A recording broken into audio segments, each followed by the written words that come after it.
সূরা মায়েদা 6 নম্বর পারা 16 নম্বর পৃষ্ঠার প্রথম নম্বর লাইনের 51 নম্বর আয়াতে কারিমা। এটা মহান আল্লাহ এখানে ঈমানদারদেরকে ডাক দিয়ে বলছেন, আমি বলেছি যে শর্ত আছে, আল্লাহর রহমত আর শিফা কোরআনকে পেতে হলে তাকে ঈমানদার হওয়া লাগবে। বলেন ঠিক কিনা? আপনি যদি ঈমানদার হয়ে থাকেন তাহলে আপনি এখান থেকে কিছু নেন। হয়তো বলবেন যে এটা গীবত করতেছে, ও হুজুর গীবতকারী। গীবত কাকে বলে, কিভাবে করা হয়, কোন সময় গীবত হয়, কোন সময় ফরজ হয়, ওয়াজিব হয়, এটাও আমি বলবো আপনাদেরকে। আমার কথা আগে শুনবেন। আপনি তো মুসলমান, আপনার নামের আগে মুহাম্মদ লিখেছেন। এগুলো লেখার পরে আপনি কি করছেন? হিন্দুদের ওই যে দুর্গা পূজা মহা উৎসব, যেটা দুর্গা পূজায় গিয়েছে, সবচাইতে বড় পূজা, এই পূজার মণ্ডপে গেছে দেখাশোনা করার জন্য। যাওয়ার পরে তাদের কাছে বলছে, এই দেশ নিয়ে তারা টেনশনে আছে, এই জন্য বলছে আপনারা যখন আপনার মায়ের কাছে, দুর্গা মায়ের কাছে যখন আপনারা আপনাদের জন্য চাইবেন, তখন আমাদের জন্য একটু এই দেশের শান্তির জন্য কিছু চাইয়েন। সুবহানাল্লাহ বলবেন না নাউজুবিল্লাহ বলবেন? কোনটা? হ্যাঁ? এরপরে শুধু এইটুকু না, বলে যে ওই যে ওদের যে ভোগ দেওয়া হয়, একদম নজর কেড়ে নেয়, জিহ্বায় রস এসে যায়, একটা খাইলে আর এর প্রতি নেশা থামাতে পারি না, ওইটা দিয়েন, আমার খুব ভালো লাগে। এবার বলেন যে আপনি নামের আগে মুহাম্মদ লিখলেন, মাঝে মাঝে নামাজও পড়তে গেলেন, আপনি বলছেন আমরা মুসলমান, আমরা ফিলিস্তিনের পক্ষে, আমরা মুসলমান, আমরা কোরআনের পক্ষে, অথচ আপনি হিন্দুদের পূজার মণ্ডপে গিয়ে এ কথা বলেন যে আপনারা যখন আপনাদের জন্য কিছু চাইবেন, আমাদের জন্য কিছু চাইয়েন, এই দেশে যেন শান্তি শৃঙ্খলা আবার আসে। তাহলে ওর ঈমান কি আল্লাহর প্রতি না শৈয়ের প্রতি, দুর্গার প্রতি? বলেন, জোরে বলতে হবে ভাই, কথা বলেন, কার প্রতি? যদি সরস্বতীর প্রতি যদি আপনার ভক্তি থাকে, আপনার বিশ্বাস থাকে যে ফসলের আয় বরকত এর মধ্যে বৃদ্ধি ঘটিয়ে দেবে সরস্বতী, মা সরস্বতী, এটার প্রতি যদি আপনি বিশ্বাস করেন, তাহলে আপনার কি ঈমান আল্লাহর প্রতি না সরস্বতীর পরে? বলেন। একবারে দুই নায়ে পা দিয়ে আপনি চলতে চাচ্ছেন, এটা হবে না। সকলেই জবান ছেড়ে পড়ুন আউযু বিল্লাহি মিনাশ শাইতানির রাজিম। বিসমিল্লাহির রাহমানির রহিম।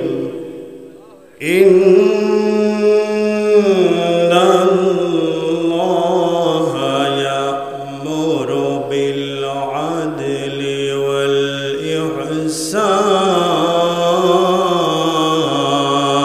ইহসান ওয়া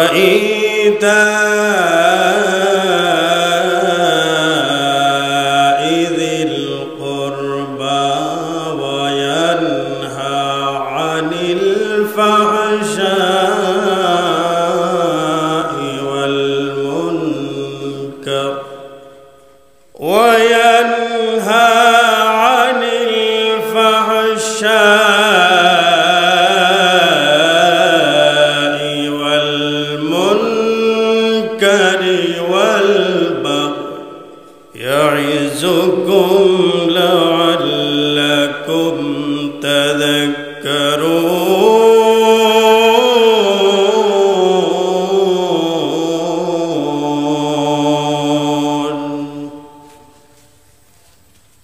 সাদাকতা ইয়া রাব্বাল আলামিন।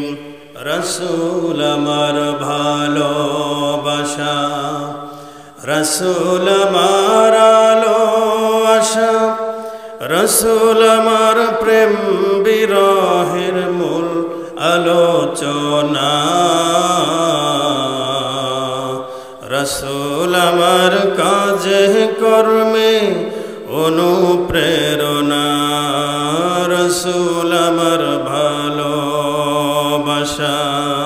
সামনে উপবিষ্ট দিন প্রিয়, ইসলাম প্রিয়, অধীর আগ্রহ নিয়ে যারা কোরআন শোনার জন্য এই কোরআনের ময়দানে যারা ঝাঁপিয়ে পড়েছেন, এসে বসেছেন কোরআনের মহব্বতে। কিসের মহব্বতে বলেন?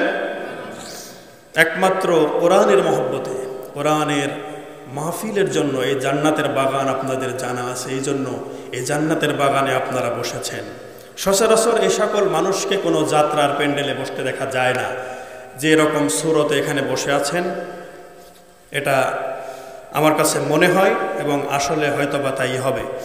তো যাই হোক, অধীর আগ্রহ নিয়ে বসে আছেন, অত্যন্ত আগ্রহের সহিত দিনপ্রিয়, ইসলামপ্রিয়, কোরআনের এক একটি সৈনিক, আল্লাহর এক একজন গোলাম, এক একজন বান্দা, পর্দার অন্তরালে থাকা আবেদা, সালেহা, সরল মনা, মুমিনা মা এবং বোনেরা, সকলকেই আমি সর্বপ্রথম আমার অন্তর থেকে জানাই আন্তরিক মোবারকবাদ এবং দোয়া পাবার আশায় আবারও সালাম জানাই।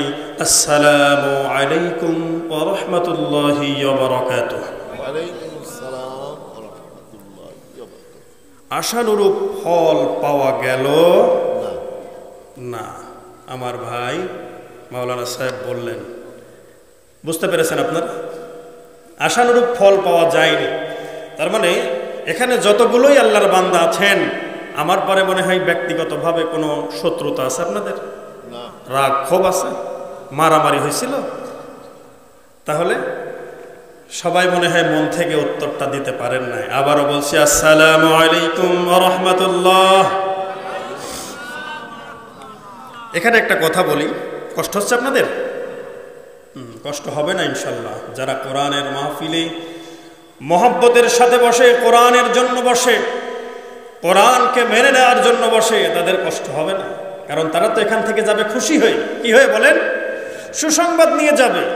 তারা এখান থেকে জেনে যাবে মানুষ অপরাধ প্রবণ, অপরাধ করবে, কিন্তু শয়তানের মতো ও ঘাড় বাঁকা করে কোনো সময় থাকবে না যে আমি ঠিক, আমি যেটা বলেছি এটাই ঠিক, আমি অহংকারী, ওই নিজেকে সম্মানিত বলে দাবি করবে। এই রকম মানুষ যারা এখানে বসবেন, মন থেকে ভালোবেসে কোরআনের মহব্বত যাদের মধ্যে আছে, আল্লাহর মহব্বত যাদের আছে, এই সকল মানুষেরা কি করবে না? অহংকার হয়ে যাবে না, অহংকারী হয়ে না। এখান থেকে তারা জেনে যাবে সুসংবাদ কি জিনিস, কি কারণে মানুষ অপরাধ করলে মানুষকে আল্লাহ পাক ক্ষমা করেন কি ক্ষমা করেন না, এর কোনো অপশন আছে কিনা, এগুলো তো এখান থেকে জানবে। বলেন ঠিক কিনা? তো যে কথা বলতে চাচ্ছিলাম সেটা হচ্ছে, আমার মা বোনেরা কিন্তু পুরুষদের চাইতে অনেক এক্সপার্ট, কি অনেক এগিয়ে। মাহফিলে গেলেই কিছুক্ষণের মধ্যেই ভিতর থেকে আওয়াজ আসে, এই মঞ্চে এসে বলা হয়, হুজুর একটু মা বোনদের বলেন একটু চেপে চেপে বসো, ভিতরে জায়গা হচ্ছে না। তাহলে জায়গা হয় না, কারণ মা বোনেরা দিন শোনার জন্য, ইসলাম শোনার জন্য, কোরআনের বাণী শোনার জন্য তারা ঘর থেকে বেরিয়ে চলে আসে, কত কাজকর্ম সেরে আসতে হয়। বলেন ঠিক কিনা? এরপরেও তাদের জায়গা দেওয়া যায় না। আর আমাদের মতো পুরুষ মানুষেরা দোকানপাটে বসে আড্ডা ঠুকবে, তারপরেও মাহফিলে এসে বসার মতো সৌভাগ্য হবে না। শুক্রবার, আজকে জুম্মার দিন ছিল না ভাই? আজকে জুম্মার দিন ছিল। জুম্মার দিনে দেখা যায় এই চিত্রটা ভালোই দেখা যায়। কেউ কেউ আসে তো একবারে খুতবা, হুজুর দ্বিতীয় আজান হবে, খুতবা দাঁড়াবে, আরবি খুতবা দেবেন, এই সময় এসে পিছনে বসে, আছে না নাই? আবার একবারে আলোচনা শেষ হয়, ওই মাপ মতো এসে বসে যায়, যাতে করে হুজুরদের আলোচনা শোনা না লাগে। বলেন তো এই আলোচনা হুজুরের না আল্লাহর? আল্লাহর কোরআনের। বলেন ঠিক কিনা? এজন্য আমার মনে হয় মা বোনদেরকে যদি বলা হতো, তাদের আওয়াজ যদি দিতে বলা হতো, আপনারা আওয়াজ দিয়ে সালামের জবাবটা দিয়ে দেন, তাহলে যেখানে মা বোনদের মাহফিলের প্যান্ডেল রয়েছে ওই জায়গায় থেকে আওয়াজ এই পর্যন্ত আমার মনে হয় শোনা যেত। বলেন ঠিক কিনা? তাহলে আগামী থেকে আমাদেরকেও অ্যালার্ট হতে হবে, এক্সপার্ট হতে হবে, আমাদের আওয়াজটা বুলন্দ হতে হবে। আমাদের আওয়াজ কখনো নিম্নগামী হবে না। মুসলমানের আওয়াজ কখনো নিম্নগামী হয় না এবং হবে না, হয়ও নাই। বলেন ঠিক কিনা? এজন্য আল্লাহ রাব্বুল আলামিন আমাদেরকে আজকে এখানে এই জান্নাতের বাগানের মধ্যে সুলতানপুর কেন্দ্রীয় জামে মসজিদের এই মাহফিলে আমরা এখানে আসতে পেরে, বসতে পেরে, আলোচনা শুনতে পেরে, মাহফিলটা সুন্দর জাঁকজমক করে সাজিয়ে এটা যে সাফল্যমণ্ডিত হচ্ছে, হতে যাচ্ছে, এতে করে আপনারা খুশি না বেজার? খুশি। খুশি তো? যদি হয়ে থাকেন খুশি, তাহলে মুখে নিয়ে একটু হাসি। সেই মহান প্রভু আল্লাহ সুবহানাহু ওয়া তাআলার দরবারে আল্লাহ পাকের শেখানো ভাষায় সকলেই হৃদয়ের সমস্ত ভাব আবেগটুকু উজাড় করে দিয়ে অন্তরের অন্তরস্থল থেকে আল্লাহ পাকের দরবারে একবার কালিমাতুশ শুকর আদায় করছি। সকলে বলছি আলহামদুলিল্লাহ। আর জোরে বলি আলহামদুলিল্লাহ। রব্বানা লাকাল হামদ হামদান কাসীরান তাইয়িবান মুবারাকান ফীহি। এরপরে শতকোটি দরুদ ও সালাম বর্ষিত হোক বিশ্বনেতা বিশ্বনবী সাইয়্যিদুল কাউনাইন সাইয়্যিদুল মুরসালিন রাহমাতুল লিল আলামিন খাতামুন নবিয়্যিন আশরাফুল আম্বিয়া সাইয়্যিদুল আম্বিয়া, যুগে যুগে পথ ভোলা মানুষদেরকে সঠিক পথের সন্ধানদাতা, অসহায় দরিদ্র নির্যাতিত নিগৃহীত মাজলুম জনতার মানবতার বন্ধু, যার আনিত বিধানের মধ্যে রয়েছে দুনিয়ায় শান্তি পরকালীন মুক্তি, মানবতার মহান শিক্ষক, মানবতার মুক্তির মহান দূত, আকা এ নামদার মদিনাহ কা তাজদার রহমাতুল লিল আলামিন সাইয়্যিদানা হযরত মুহাম্মদুর রাসূলুল্লাহ। সকলে বলছি সাল্লাল্লাহু আলাইহি ওয়াসাল্লাম। প্রাণপ্রিয় মহাব্বতের ভাইরা, আল্লাহ রাব্বুল আলামিন আমাদেরকে এমন একটি সময়, এমন একটি জায়গায় আমাদেরকে বসার সুযোগ করে দিয়েছেন। এই জায়গাটা, এই সময় আর অন্যান্য জায়গার চাইতে সবচাইতে মূল্যবান। বলেন সুবহানাল্লাহ। এই জায়গাটা এখন জান্নাতের বাগান। বলেন সুবহানাল্লাহ।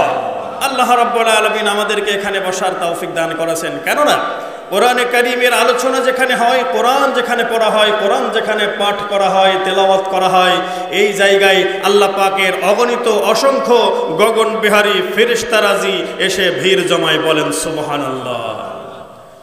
হযরত উসাইদ ইবনে হুযাইর রাদিয়াল্লাহু তাআলা আনহু নামক আল্লাহর নবীর বিশ্ব নবীর একজন সাহাবী, উনি রাত্রে বেলায় কোরআনে কারীম থেকে তেলাওয়াত করছেন।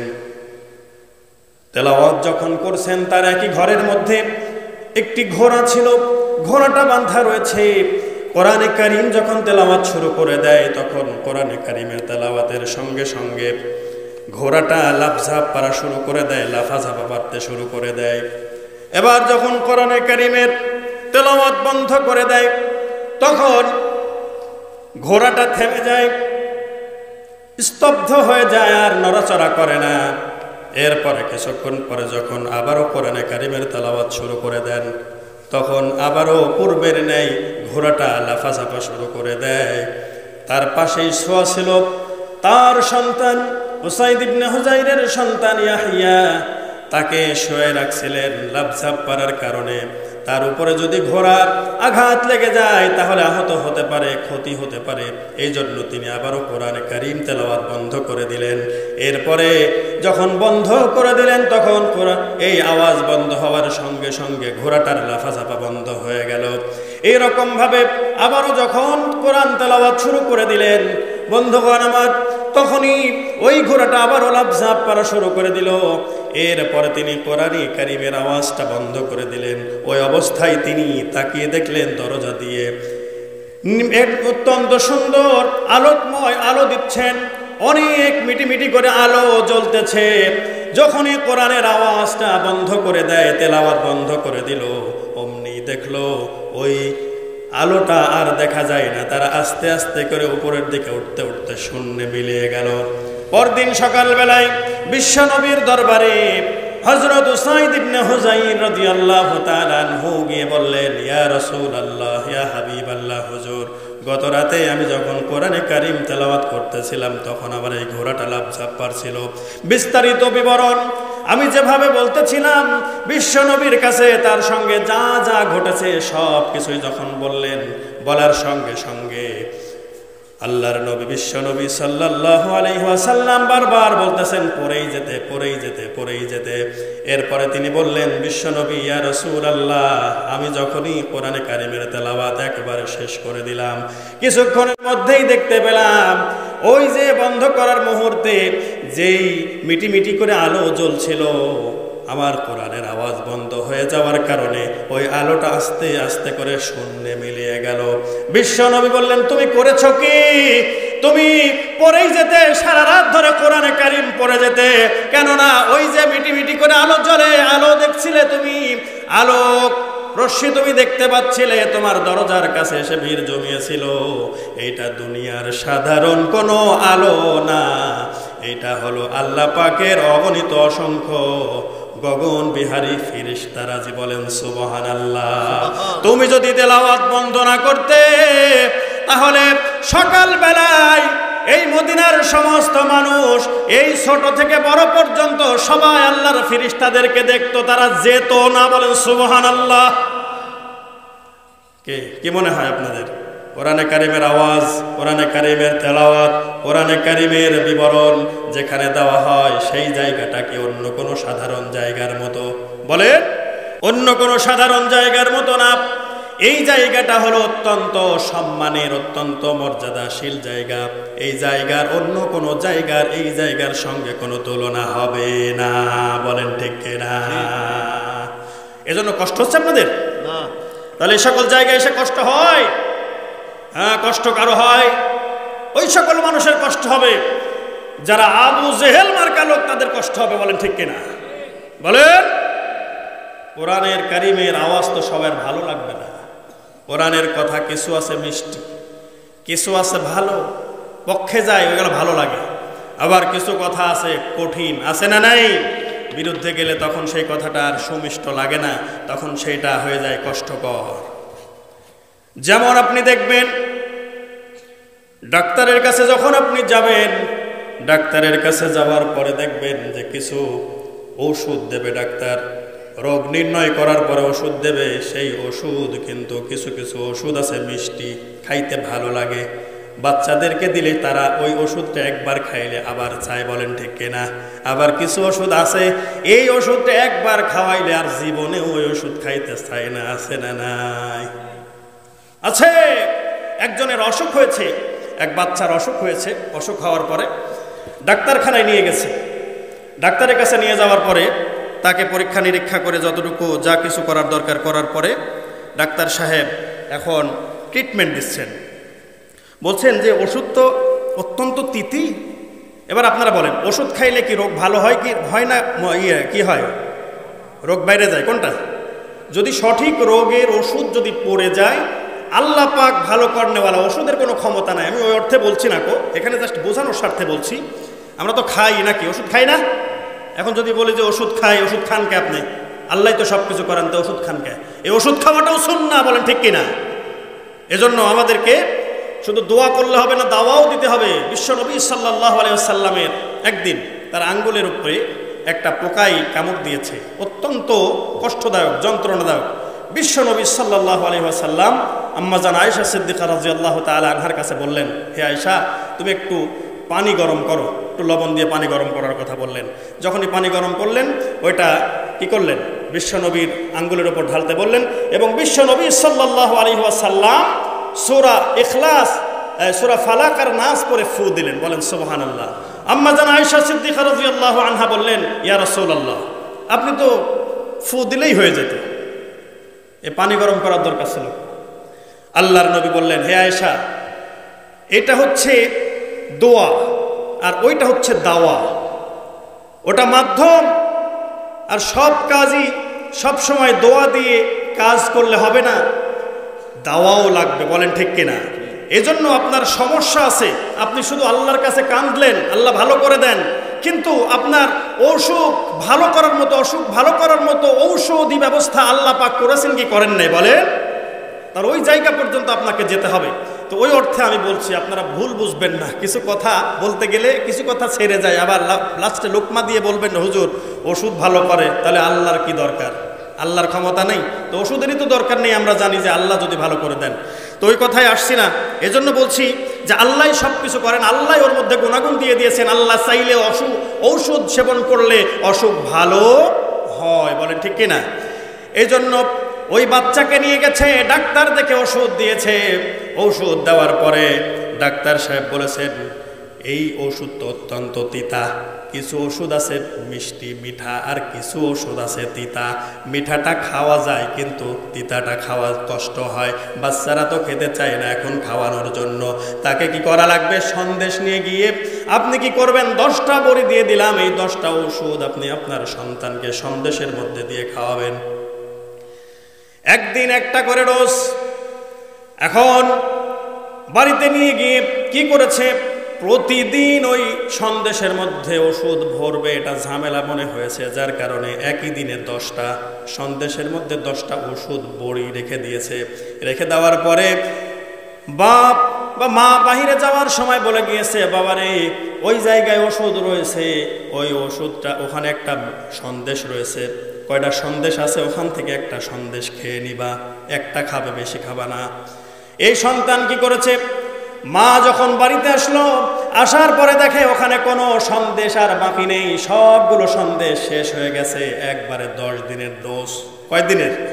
10 দিনের ডোজ একবারে শেষ হয়ে গেছে। এরপরে মা তো হতভম্ব হয়ে গেছে।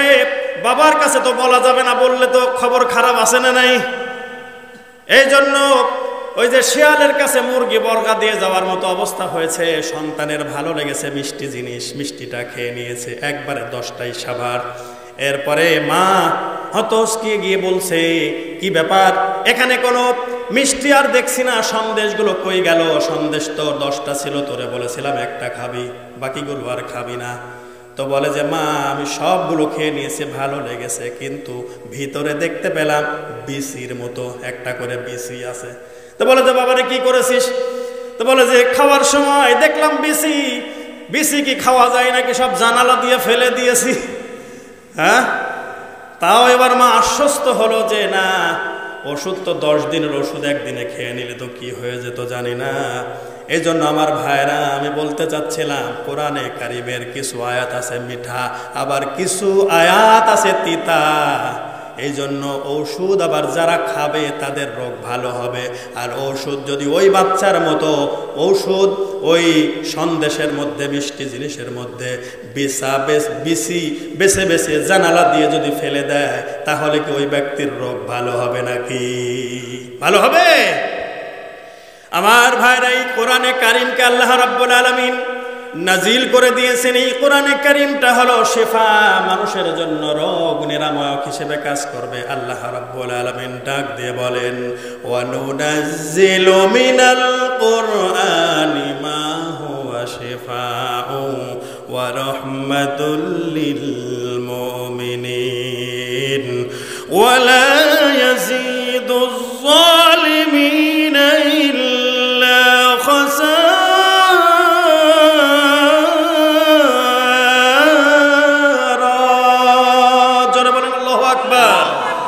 সূরা বনী ইসরাইল 15 নম্বর পারা 9 নম্বর পৃষ্ঠা 2 নম্বর লাইনের 82 নম্বর আয়াতে কারিমা। এটা মহান আল্লাহ এখানে ডাক দিয়ে বলেন, ওয়া মানে এবং নুনাজ্জিলু মানে অবতীর্ণ করা হয়েছে, আমি অবতীর্ণ করেছি তোমাদের হে নবী মিনাল কোরআন, কোরআনের মধ্যে এমন কিছু আয়াতে কারিমা আমি নাযিল করতে করতে কোরআনের নাজিলের ধারাবাহিকতায় মা হুয়া শিফাউ, এমন কিছু আয়াত আমি নাজিল করেছি যে এটা হবে রোগের নিরাময়ক। বলেন সুবহানাল্লাহ। শুধু রোগ নিরাময়কারী না, ওয়া রাহমাতুল লিল মুমিনিন।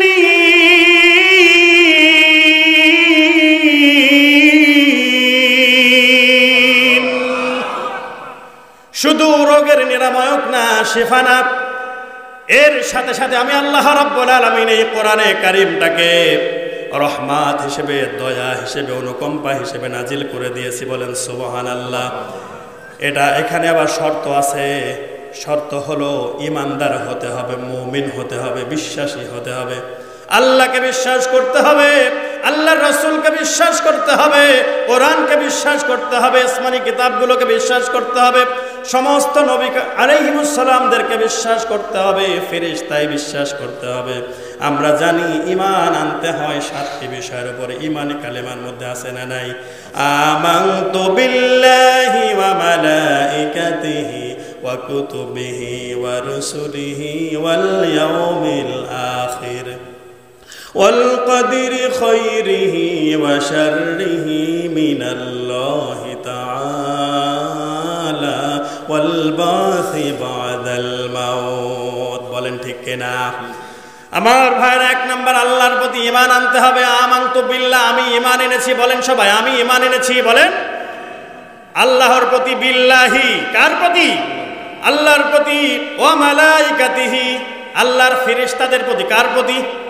ওয়া কুতুবিহি, কিতাবের প্রতি। আল্লাহ যতগুলো কিতাব পৃথিবীর বুকে নাজিল করেছেন 104 খানা, তার মধ্যে বড় হলো 4টা। তার মধ্যে আছে তাওরাত, জাবুর, ইনজিল এবং কোরআন। আমরা হলাম কোরআনে কারীম প্রাপ্ত। বিশ্বনবীর উপরে সমস্ত কিতাবের সমাপ্তি ঘোষণা করেছেন এবং অন্যান্য কিতাবের সাক্ষী হিসেবে অন্যান্য কিতাবগুলোকে বৈধতা দান করেছে। সেটার নাম হচ্ছে মহাগ্রন্থ আল কোরআন। বলেন সুবহানাল্লাহ। এই কোরআনের অনুসারী আমরা হতে পেরেছি, আমরা বিশ্বনবীর উম্মত হতে পেরেছি। এজন্য খুশি না বেজার? আমার ভাইরা, ওয়া কুতুবিহি, আল্লাহর কিতাবের প্রতি বিশ্বাস আনা লাগবে। আমি বিশ্বাস স্থাপন করলাম 1 নম্বরে আল্লাহর প্রতি, 2 নাম্বার হলো তার ফেরেশতার প্রতি, এরপরে 3 নাম্বার তার কিতাবের প্রতি, ও রসুলিহি 4 নাম্বার বলেন তার রসুলের প্রতি। বলেন তার রসুলদের প্রতি বিশ্বাস স্থাপন করলাম। কষ্ট হচ্ছে আপনাদের? বলতে চাচ্ছেন না যে?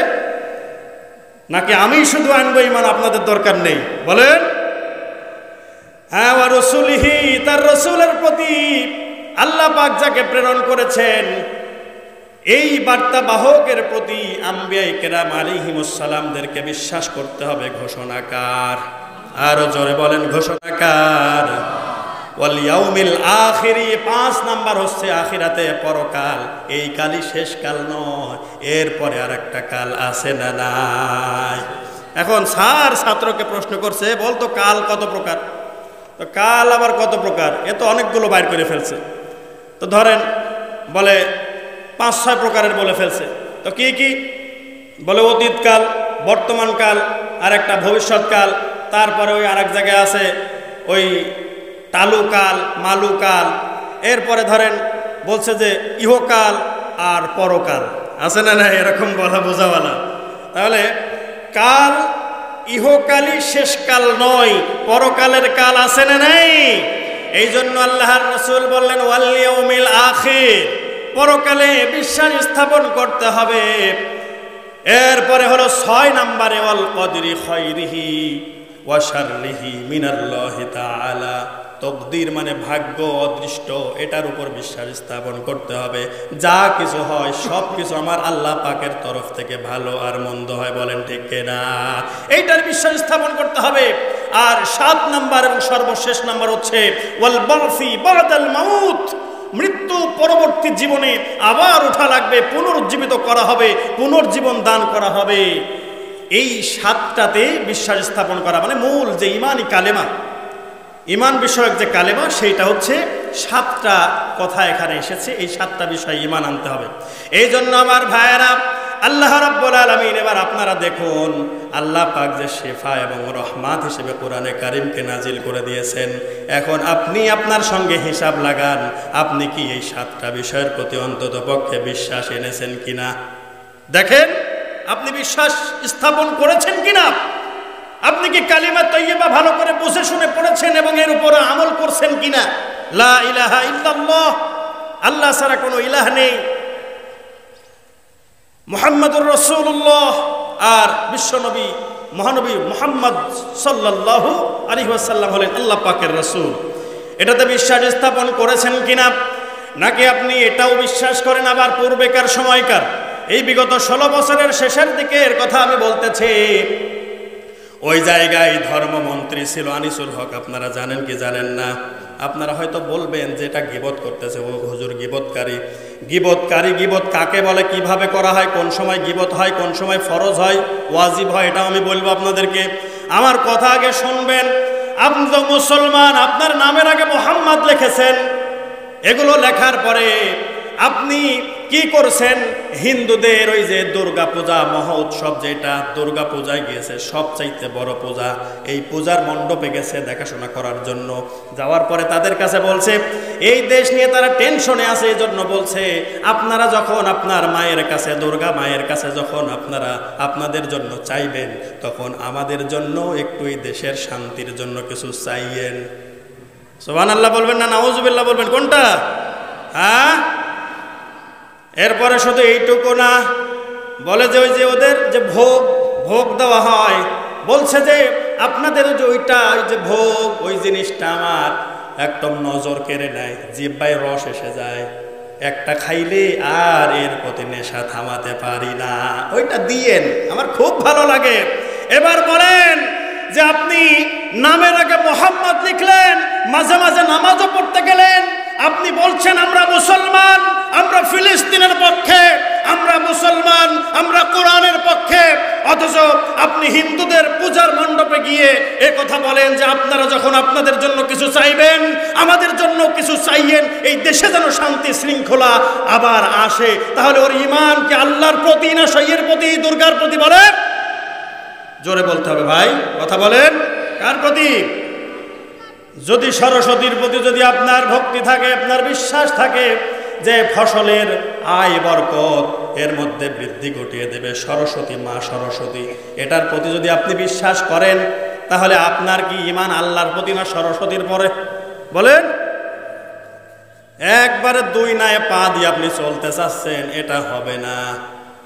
আপনি আপনার এ কথা ভালো মতোই জানেন যে মুসলমানরা যখন অন্য আল্লাহকে বাদ দিয়ে অন্য কাউকে বন্ধুরূপে গ্রহণ করবে, অন্য কাউকে তার কি হিসেবে, অভিভাবক হিসেবে মেনে নেবে বা বলবে, বোঝাবে, তাহলে ওই ব্যক্তি আর যাই তাই হোক ও মুসলমান হতে পারে না।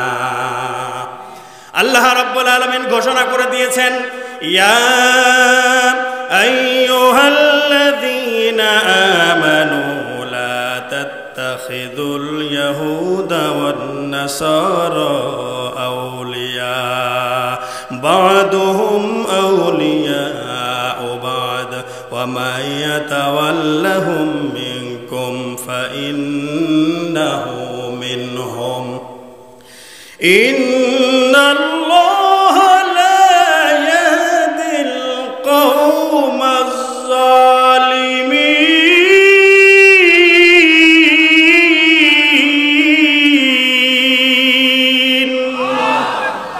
সূরা মায়েদা 6 নম্বর পারা 16 নম্বর পৃষ্ঠার প্রথম নম্বর লাইনের 51 নম্বর আয়াতে কারিমা এটা। মহান আল্লাহ এখানে ঈমানদারদেরকে ডাক দিয়ে বলছেন, আমি বলেছি যে শর্ত আছে, আল্লাহর রহমত আর শিফা কোরআনকে পেতে হলে তাকে ঈমানদার হওয়া লাগবে। বলেন ঠিক কিনা? আপনি যদি ঈমানদার হয়ে থাকেন তাহলে আপনি এখান থেকে কিছু নেন। বলবো রাজি নেই কারা কারা? হাত তুলেন। এবার রাজি আছেন কারা কারা? শুনতে হাত তুলেন। নারায়ে তাকবীর, লিল্লাহি তাকবীর। আল কোরআনের আলো, বলেছে আল কোরআনের আলো, আল হাদিসের আলো। নারায়ে তাকবীর। হাত নামান, আল্লাহ কবুল করেন, বলুন আমিন। এতদিন নাই ভয় ছিল, সব জায়গায় বলতে পারেন নাই, এখন কিসের ভয় বলেন? ওইদিকে আসছি, ভয় আছে কি নেই সেটাও ইনশাল্লাহ যদি সময় থাকে, আলোচনা সুযোগ হয় তাহলে আসবে। আমার ভাইয়েরা এবার কান লাগান ভালো করে, খরগোশের কানের মতো কান দুটো খাড়া খাড়া করে দেন। না বলে হুজুর হবে না, যতটুকু খাড়া আল্লাহ বানাইছে এর চাইতে বেশি খাড়া সম্ভব না। একটু ভালো করে মনোযোগী হন, অমনোযোগী থাকবেন না, তাহলে কিছু বুঝবেন না, সব বের হয়ে যাবে। আমার ভাইয়েরা, আল্লাহ রাব্বুল আলামিন ঈমানদারদেরকে ডাক দিয়ে বলেন, ইয়া আইয়ুহাল্লাযীনা আমানু, ইয়া আইয়ুহাল্লাযীনা, ওহে আল্লাযীনা যারা আমানু, ঈমান এনেছো, বিশ্বাস স্থাপন করেছো। কোন সরস্বতী, কোন দুর্গা, কোন মা কালীর কাছে যাও না, চাও না, ওর থেকে তোমরা বিমুখ, এক আল্লাহর কাছে চাও। এইরকম আল্লাহর গোলাম এখানে আছে না নাই? আছে না নাই বলেন? আমার ভাইয়ের, আল্লাহ পাক ওই সকল ঈমানদারদেরকে ডাক দিয়ে বলতেছেন, লা তাত্তাখিযুল ইয়াহুদা ওয়ান নাসারা আউলিয়া। তোমরা কোনো ইহুদি আর নাসারা খ্রিস্টানদেরকে বন্ধুরূপে গ্রহণ করো না। বাদুহুম আউলিয়া ও বাদ, এরা একে অপরে তারা অন্যান্য সমস্ত ধর্ম বিধর্মীরা যারা আছে, বাতিল শক্তি যারা আছে, ইসলাম বাদে ইমানদাররা বাদে যারা আছে, সবাই কিন্তু ওরা হলো বাতিল শক্তি, বাতিল পন্থী, বাতিল দল। এই সকল মানুষেরা সব সময় মুসলমানদের বিরুদ্ধে যখন লাগবে, তখন হিন্দু খ্রিস্টান বৌদ্ধ নাসারা যত ধর্ম আছে, যত দল আছে, সবাই কিন্তু মুসলমানদের বিরুদ্ধে এক হয়ে যায়। বলেন ঠিক কিনা?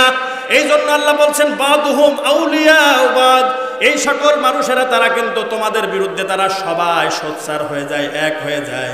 তোমরা যতই ওদেরকে বন্ধু বানাতে চাও, ওরা কিন্তু তোমাদের বন্ধু হবে না। এরপরে আল্লাহ পাক বললেন ওমান ইয়াতাওয়াল্লাহুম মিনকুম ফাইন্নাহু মিনহুম, আর জেনে রেখো যদি কেউ ওদের মধ্যকার কাউকে অন্য কোনো আদর্শ, অন্যদের কোনো আদর্শ, কোনো কিছু মেনে নেয়, কোনো কিছু গ্রহণ করে নেয়, তাহলে সেই ব্যক্তি মুসলমানরা, সেই ব্যক্তি যাদের অনুসরণ করলো তাদেরই দলভুক্ত। ফাইন্নাহু মিনহুম, তারা তাদেরই দলভুক্ত। বলেন নাউজুবিল্লাহ। কথা আমার কি ক্লিয়ার হয়েছে? আপনারা বুঝছেন? এক কথায় আল্লাহ ইহুদি নাসারাদের সঙ্গে বন্ধুত্ব করতে নিষেধ করলেন। আবার কোন কোন জায়গায় আল্লাহ বলছেন লা ইয়াত্তাখিদিল মুমিনুনাল কাফিরিনা আউলিয়া মিন দুনিল মুমিনিন। আল্লাহ পাক বহু জায়গায় বলছেন, সূরা নিসার মধ্যে বলছেন, সূরা আলে ইমরানে বলছেন, অনেক জায়গায় আল্লাহ রাব্বুল আলামিন বলেছেন যে তোমরা ইমানদারদেরকে বাদ দিয়া অন্য কাউকে বন্ধু রূপে গ্রহণ করবা না, এবং বন্ধু মুসলমানদের জন্য, মুমিনদের জন্য কারা হবে সেটার ঘোষণা এখান থেকে 2-3 আয়াত পরেই আছে। আল্লাহ রাব্বুল আলামিন এখানে জানাইতে চাইলেন তোমরা মুসলমানদেরকে বাদ দিয়া ইহুদি নাসারা অন্য কোন ধর্মাবলম্বীদের কাছে তোমরা বন্ধুত্ব রূপে তাদেরকে তারা গ্রহণ করে নিও না, তাদের সঙ্গে তোমরা মিশো না। ঘোষণা কার? যদি মিশো ওমান ইয়াতাওয়াল্লাহুম মিনকুম ফাইন্নাহু মিনহুম, তাদেরকে যারা বন্ধু বানাবে সে তাদেরই মধ্যে গণ্য হবে। বুঝেছেন? এবার ওদেরকে যারা বন্ধু বানায় ওই ব্যক্তি আর আপনাদের মধ্যে থাকে না, সেই ব্যক্তি অন্য কারো কাছে হয়ে যায়, অন্য কোনো দলভুক্ত হয়ে যায়। যদি সে হিন্দুদের সঙ্গে বন্ধুত্ব করে তাহলে সে হিন্দুত্ববাদী। বলেন ঠিক কিনা? যা আপনারা দেখেছেন 16.5 বছরের পরে একেবারে দিল্লিতে গিয়ে পড়েছে, ওর বন্ধুকে আপনারা একটু আওয়াজ দেবেন। ওর বন্ধুকে, এই বন্ধু যদি মোদি কারো হয় তাহলে ও তো এমনি দেশের স্বার্থে না যে একটা দেশ আর এক দেশের সঙ্গে বন্ধুত্বপূর্ণ সম্পর্ক লেনদেনের জন্য, দেশ চালানোর খাতিরে, সেটা একটা বিষয়।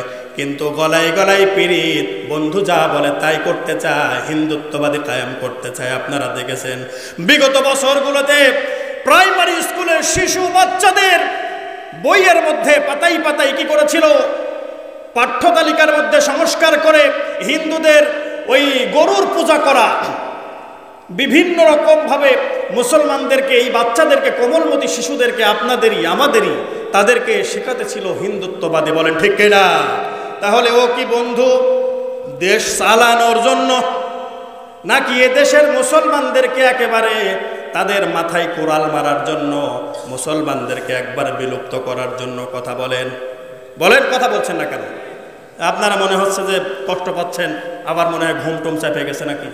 কেবল বেলা কয়টা? সরি, রাত 9:12 বাজে। এখনই যদি ঘুম এসে যান তাহলে রাত্রিবেলা রাত 12টা পর্যন্ত দোকানে আড্ডা মারবে কে? বলেন।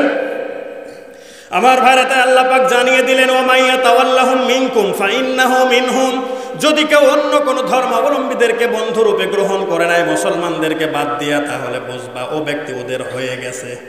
এখন এই মুসলমানরা, আমরা মুসলমানদের কোনো কিছুই গ্রহণ করতে আমাদের ভালো লাগে না, আমরা যা কিছু করি সব কিছুই অন্য ধর্মাবলম্বীদের জন্য। বলেন ঠিক কিনা?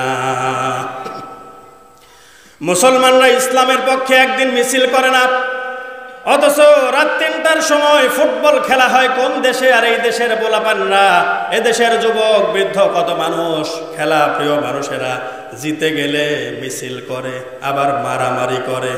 আছে না নাই? আমার ভাইরা, এই যে বন্ধুত্ব, কত মানুষ দাড়ি রাখে, চুল কাটে, এর মধ্যেও কাদের মতো স্বভাব পাওয়া যায়। এই জায়গায় 2-3টা পোস্ট মারা, এখানে অল্প 4টা দাড়ি, তাও মাথা কেটে দেওয়া আর এদিক থেকে পুরাটা একবারে খালাস করে দেওয়া, আছে না নেই? তাহলে ওইটা কি রসুলের সুন্নাতে দাড়ি নাকি শয়তানের অনুসরণে দাড়ি বলেন? তাহলে ও কি হলো? এরকম লোক যদি কেউ থাকে আমার তো বিপদ হয়ে যাবে ভাই। যাই হোক, আমি বলতেছিলাম যে যার মতো রূপ ধারণ করবে তাহলে বোঝা যায় ওই ব্যক্তিকে ভালোবাসে। এখন সে যদি ওকে ভালোবাসে, বন্ধুত্ব করে নেয়, তাহলে ওই ব্যক্তির বন্ধু যে হয় সে তো আর তার মতোই হয়ে যায়, মুসলমান আর থাকতে পারে না। আল্লাহ তাই বলছেন কথা আমার না। কথা কি আমার? কথা আল্লাহ পাকের। তাই আল্লাহ বলছেন ইন্নাল্লাহা লা ইয়াহদিল কওমাজ জালিমিন।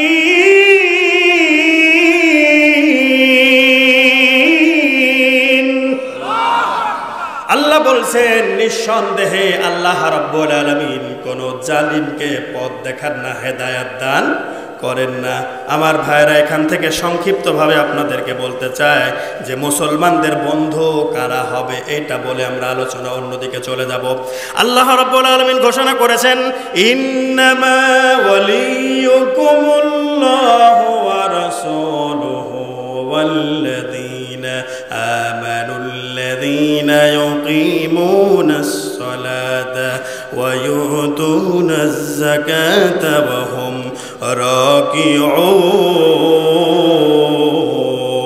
রাকিউন। বলেন আল্লাহু আকবার।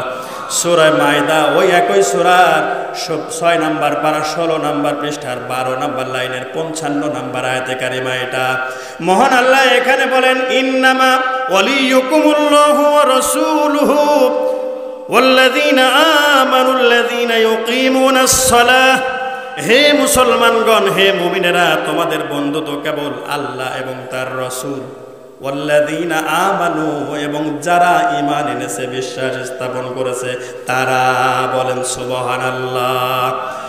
মুসলমানদের বন্ধু আল্লাহ, আল্লাহর রাসূল এবং মুমিনরা। আপনাদের বন্ধু কারা বলেন? এই কথা বলেন আগে। আল্লাহ, আল্লাহর রাসূল এবং মুমিনেরা যারা ঈমান এনেছে। ওয়াল্লাযীনা আমানু, নাকি এই সকল এই তিনজনকে বন্ধু বানাতে আপনাদের কষ্ট হচ্ছে? কষ্ট হবে? কষ্ট হইলে ঈমান থাকে? আমার ভাইরা, তিনটা বন্ধু হবে মুসলমানদের। আপনি তো মুসলমান, আপনার বন্ধু হবে আল্লাহ সর্বপ্রথম, 2 নম্বরে আল্লাহর রাসূল, 3 নম্বরে অন্যান্য মুসলমানেরা, মুমিনেরা। বলেন সুবহানাল্লাহ। এরপরে হচ্ছে যারা কি করে, এই মুমিনদের বৈশিষ্ট্য সম্পর্কে আল্লাহ পাক বলেন ইউকিমুনাস সালাতা ওয়া ইউতুনাজ যাকাতা ওয়া হুম রাকিউন।